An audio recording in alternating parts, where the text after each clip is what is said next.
So I had a customer come in the other day with a very specific requirement. He was grilling a bone-in ribeye, one of my favorites, and he wanted a very kind of powerful red wine to go with that. Absolutely, because why wouldn't you? Exactly. Budget was $100, which was a pretty sizable number. I was pretty happy with that. So of course I made my recommendation, but I decided to pose this question to you, and you've surprised me with two others that I did not offer him. So I decided with the ribeye that I grabbed two different bottles that I really, really like. One is going to be old school Right Bank Bordeaux, Chateau Gazin from Pomerol. The other one, very classic. The other one is going to be AXR, which is a newcomer in California, based in Napa Valley, just north of St. Helena. And they're both from 2018 vintage. One's $90, one's $80. They both got 97 points. So perfect. Falls in my budget requirements, yes, it does. And it should be good as steak. Absolutely. So hey, first off, it's Rich. And Taylor. With Town Wine Spirits.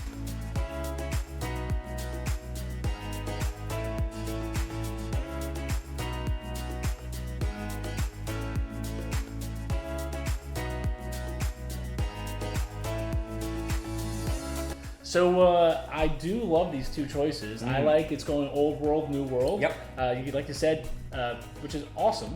Same vintage and same points. I mean, 97 points. Correct. On both. Again, different, but both highly acclaimed writers. Reviewers. So at this point. So yeah, let's start off with, I guess, the Bordeaux and see where we go. First, the 2018 vintage was a very warm, rich vintage. Yep. And Pomerol did exceptionally well. So I figured, I'm going to jump to Right Bank.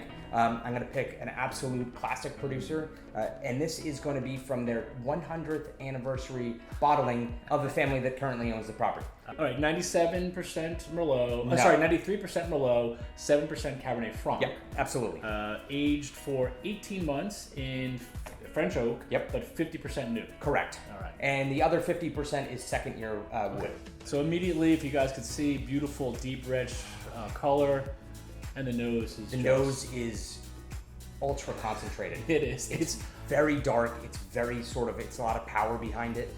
Dark fruits immediately. I get that really kind of that dark, like blackberries and some like boys. Something there's a much higher concentration, almost to the point, as we've mentioned before when we first tasted these, not so French-esque in a way. A little. In a way, the nose seems like a bridge between old school Bordeaux and new school Napa Valley. And I think that's a function of the 2018 vintage, which had so much heat that you really got ripe fruit, really good concentration in it. I always love people who give Merlot such a bad rap. But wow. But this is when people speak negatively about Merlot, they're not talking about Bordeaux. They're not talking about this. Immediately on the nose, you get that concentration, a little bit of the minerality I get also, which is really nice. I love that. Okay, on the taste, wow, that dark fruit immediately comes through, currant.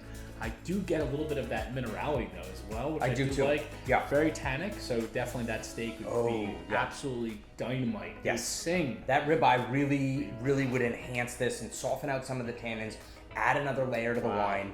I think for $90, and I could drink this now. We are drinking it now. We are. I think it's approachable now. I think it'll age really well in the cellar. What we did do is we double decanted both these wines before doing this. Yeah, gonna give you guys the heads up there because I think that's important. They're back in the bottle, but it was double decanted, as Taylor just mentioned, to help open them up. So a wine like this is screaming for some air. So, but you're right. It's definitely that could last probably 25 more years. Absolutely. Decades at that point. But I do think that with the decant and with some air, I think this is just, it's a fantastic example of what you can do in Bordeaux. It's concentrated, it's classic, it's rich, it's complex. Awesome. All right, so now I've already moved on. I know you're continuing to go because I want to go back and forth a little bit. We have another wine. Yeah. So, all right. So AXR. So this is a producer from Napa Valley that's a relatively new company, founded by four friends who fell in love with the wine business, wanted to own a winery. They had the funds, they had the means to do it. Passion project. So what they were able to do to sort of tie back to the past is they used the name AXR, which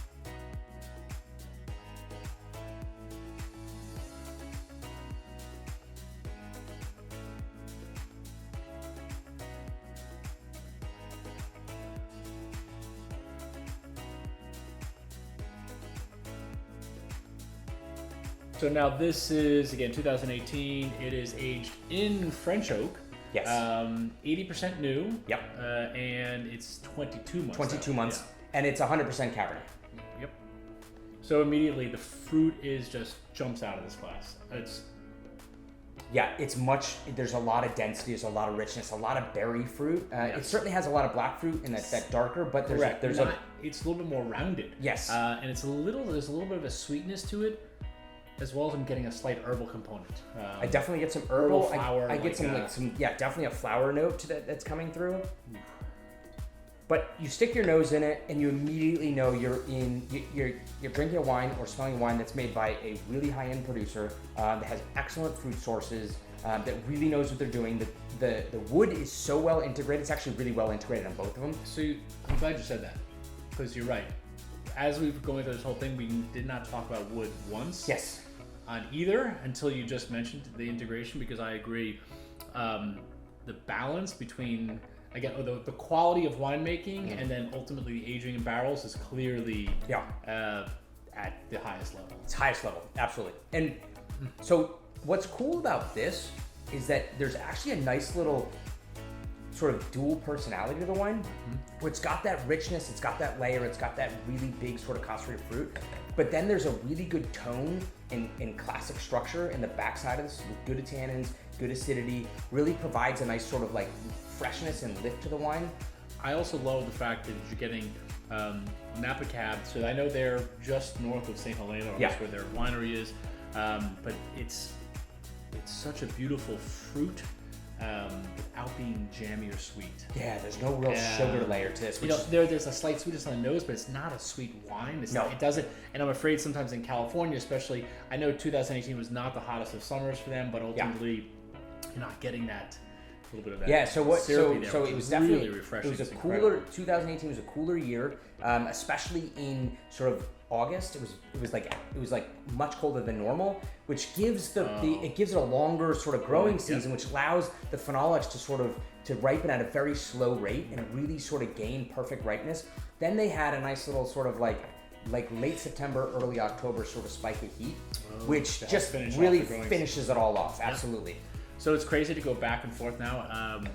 This is clearly French. It's amazing. Like you go back and you start realizing it. It's like, oh yeah, nope, that's 100%. Yes, absolutely. Wow. It's way more. It's way more elegant. It's a little bit more sort of finesse, a little more control. It's not the same sort of overall overt power that this has. Correct. So I almost going to say like this is to me. Has much more of a tailored approach. High tannic on the end, so we're definitely screaming for that, something to help kind of complement the wine to some. This is a little bit rounder, a little bit more approachable today potentially. Where it's, when you look at both, I think this can also age easily for, I don't know, years and years to come. I think you can stick that in your cellar for 10, 15 years without any issue, and sort of, even there's not a lot of baby fat, a little bit will sort of like fall off and it'll just get a little darker, a little deeper. Yeah, a couple of years will probably help that for sure. Okay, now it's like, it's crazy going back and forth. It's like, oh my God, that's so good. Oh wait, no, that's so really good. Right. It's unbelievable just to see the difference and to see, honestly, the fact that they're not even the same grapes, which is beautiful, but ultimately powerful they both are. They are both made with Bordeaux varietals. Correct. So sort of the spiritual home of both these varietals are from the same place. Now I got to put you on the spot. You're slicing your little ribeye.